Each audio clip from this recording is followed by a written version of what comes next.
Nesta 21ª edição da Bienal Internacional de Arte de Cerveira, decidimos dar voz aos cerveirenses e desafiá-los a serem os guias de visitas pela nossa Bienal. E hoje temos connosco a Manuela Campos, professora, que fez uma seleção muito particular no feminino e que começa precisamente com a Fernanda Araújo. Olá, Manuela. Obrigada por aceitares este desafio. Então vamos lá começar por falar um bocadinho da obra da Fernanda Araújo e porque escolheste esta artista e este trabalho. Olá, então Helena, eu pensei quando me fizeste o desafio, pus-me a pensar o que é que eu escolheria, tantas obras, e então de repente lembrei-me que gostaria então de escolher mulheres, e pensei logo na Fernanda, porque a Fernanda é uma artista, corrijo-me se não estiver certa, que não tem escola, uma autodidata, e que eu acho que tem um percurso interessante, porque eu comecei a conhecer as paisagens que a Fernanda fazia e, entretanto, ela começou a surpreender, esta obra surpreendeu-me porque, embora consigamos vislumbrar alguma paisagem, mas as cores não são das paisagens que ela costuma, não são a paleta que eu conheço, da Fernanda, e já começa a ver aí umas linhas um bocado interessantes e diferentes e que me cativou. Começa a desconstruir a realidade dela, não é? Sim, Nós sim. parece que vemos ali um bocadinho da margem do Minho, não é? Mas de repente já são cores. Eu acho que se calhar tem a ver com as saudades que ela deve ter de viajar. Talvez, Pode ser. talvez. A outra escolha que fizeste é uma artista brasileira que foi prémio da Bienal e que tem uma obra de dimensão muito instalativa. Vamos até lá. Uma das curiosidades destas visitas que temos feito com a comunidade, com os cerveirenses, é que de facto a arte contemporânea tem aqui uma dimensão altamente globalizante e despertadora. E não são poucos, mas muitos, os nossos guias convidados que escolhem obras de dimensão menos convencional, como por exemplo a instalação. Esta obra da Kiri Oliveira, uma artista brasileira, que também foi premiada, foi uma obra que escolheste e que te desperta a atenção. Ela chama-se Ruínas. Pois, o nome surpreende-me porque eu olho para esta obra e não vejo ruínas. Eu vejo, lá está o vermelho, vejo uma peça que poderia ser usada por uma mulher, poderia ser um vestuário, um chale que as mulheres aqui no Minho usam, mas com mais sofisticação. Ao mesmo tempo também me faz lembrar um pouco, poderá ser então uma ruína, uma paisagem, mas é leve. Foi isso que me chamou a atenção, é o facto de ser leve, a cor, o vermelho, que é uma cor com a simbologia que tem, não é?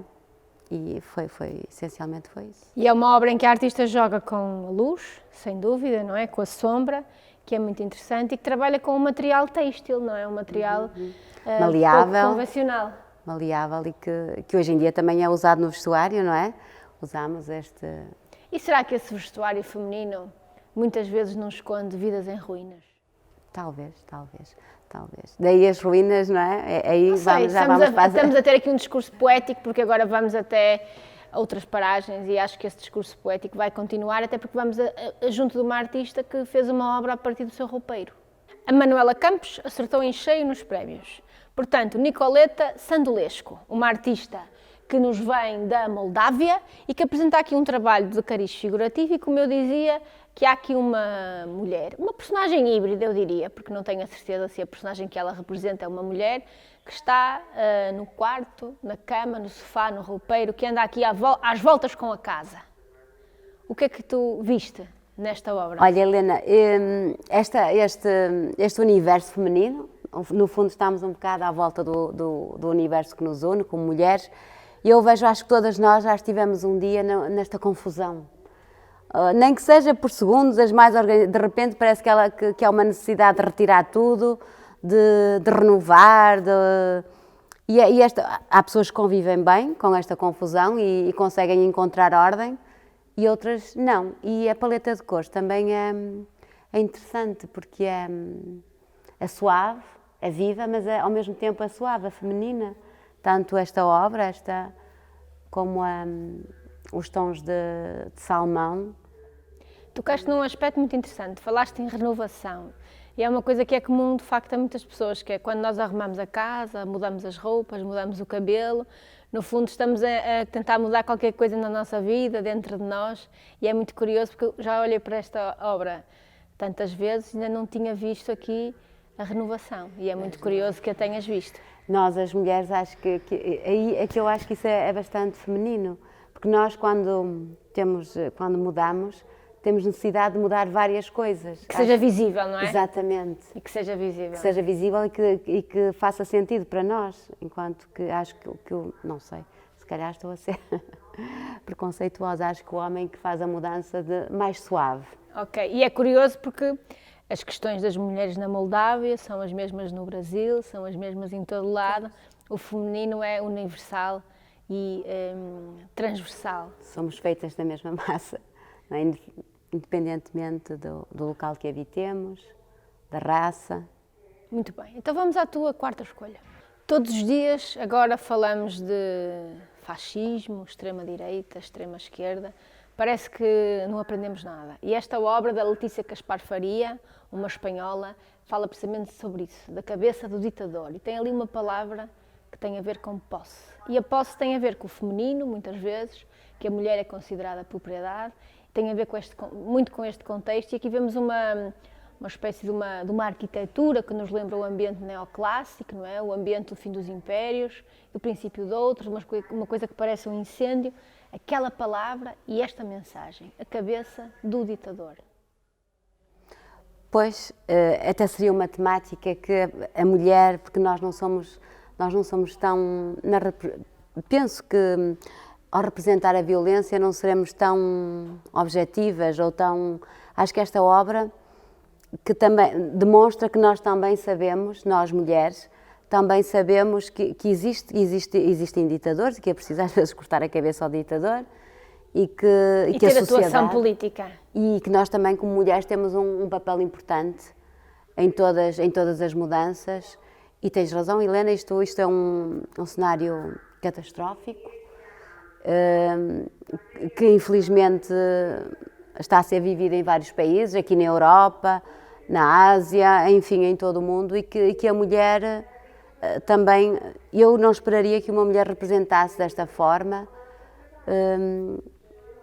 esta temática, mas faz sentido. E a posse ali no centro, em amarelo, o amarelo que também é o fogo que queima, que regenera, lá está, o recomeço, a regeneração, que destrói.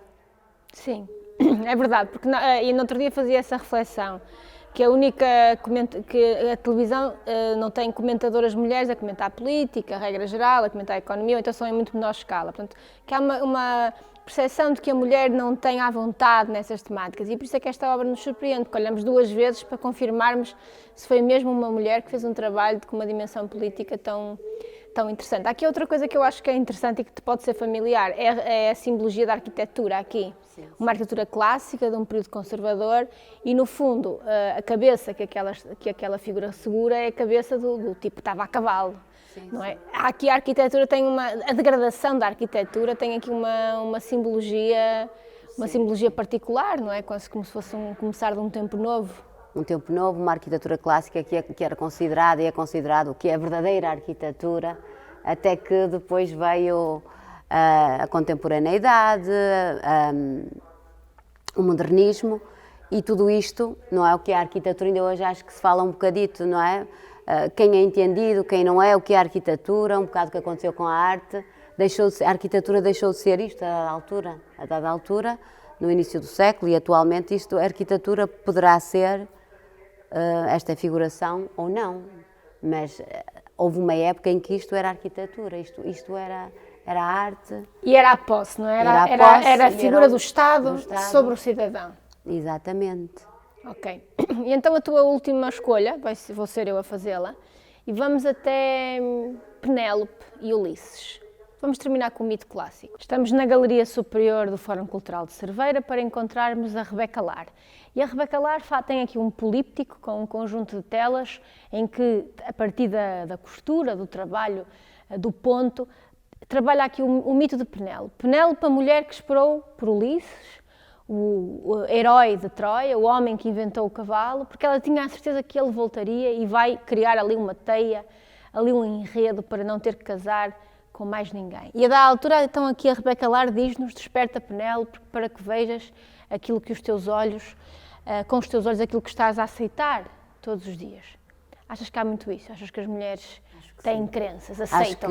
Acho que sim. Acho que a Penélope aceitou a ausência do Ulisses, viu Troia, Ítaca a desmoronar-se, que era o reino do Ulisses, estava a ser degradada, ela esperou por ele, e nós mulheres ainda esperava e tinha uma artimanha, porque ela ia enganando os pretendentes, fazendo a teia, que fazia dia e desfazia à noite, que seria para...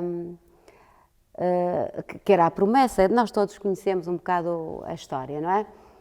E acho que nós mulheres também fazemos um bocado isso, não é? Vamos fazendo uma teia que depois desfazemos para conciliar, para aguardar, para que as coisas, para tentar viver o dia a dia, para contemporizar e para conseguirmos lidar com todas estas tarefas. Nós mulheres, na sociedade, somos mães, somos profissionais, e agora estamos nesta situação, não é? Em que temos que, na expectativa, como tu disse, neste tempo suspenso, em que não sabemos muito bem como é que as coisas, tal como Penélope, esperemos que isto se dissipe, que Ulisses regresse para nos salvar.